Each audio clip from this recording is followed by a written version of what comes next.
What's going on, guys? Today I'm going to be telling you guys 10 tips and tricks on Fortnite on ways that you can get better. Now, these are tips and tricks that you can use in your very next game at Fortnite. It doesn't take any practicing. It's stuff that you can implement in every single game of Fortnite. So most of these may seem kind of obvious, but some of these may not.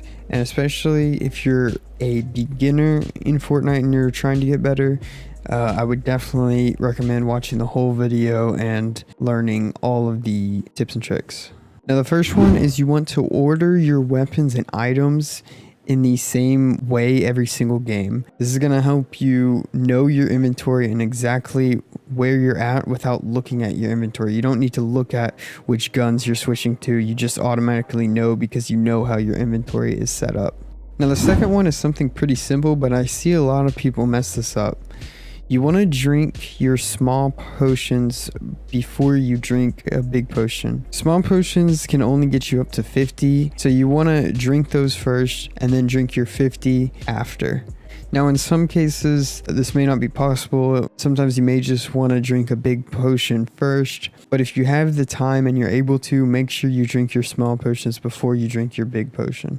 This next one is that you want to land at the same sort of spots. Maybe you have like a few spots you really like. The main reason you want to do this is so you know where every chest spawns at the location that you're going at.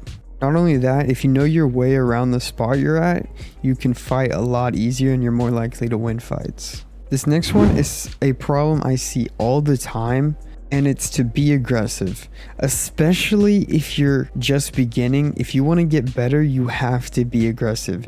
You're not going to get any better at the game hiding in a house the whole time and then coming out and fighting at the very end. All that's going to do is handicap you in gunfights and make it harder, and it's going to take you a lot longer to get better. This next one is important that I almost never see beginners doing. It's to check for traps. Before entering buildings, you want to look on the ceiling and the walls to make sure that there's not a trap waiting for you before you walk through the door. Number 6, communicate with numbers. Now, this may seem obvious, but if you can tell your team exactly where someone's at, you're more likely to kill them faster before they even do damage to any of your team. Number 7, share ammo, materials, and loot with your teammates.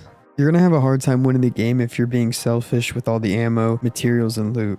Mainly because if you're the only one with ammo, you're going to be taking on a full team by yourself. Number 8, try to stay moving as much as possible, even when you're looting. The last thing you want is for someone to get a free headshot snipe on you while you're looting the person you just killed. It's good to stay moving in general, not just when you're looting someone. Number 9. These next two kind of go hand in hand with each other, but I'm counting them as two different ones. The first one is to scout out for people when you're landing. If you know how many people are landing at the same spot as you and where they're landing, you're going to have a much easier time killing them. And the next one and very last tip of the video is to scout out for chests when landing. When landing, especially at night, you can see the glow of the chest. So it's good to know where the chests are before you land so you know exactly which chest you're going to go to next. That's all the tips and tricks for this video. If you guys liked this video and if it helped you out, be sure to like the video and subscribe. If this video does well, I'll be sure to do more tip videos, maybe even an advanced tip video with stuff you've probably never even thought to do. Also, most of the clips you saw in this video were from a recent live stream, so be sure to subscribe and turn on post notifications so you know whenever I go live. That's all. Peace out till next time.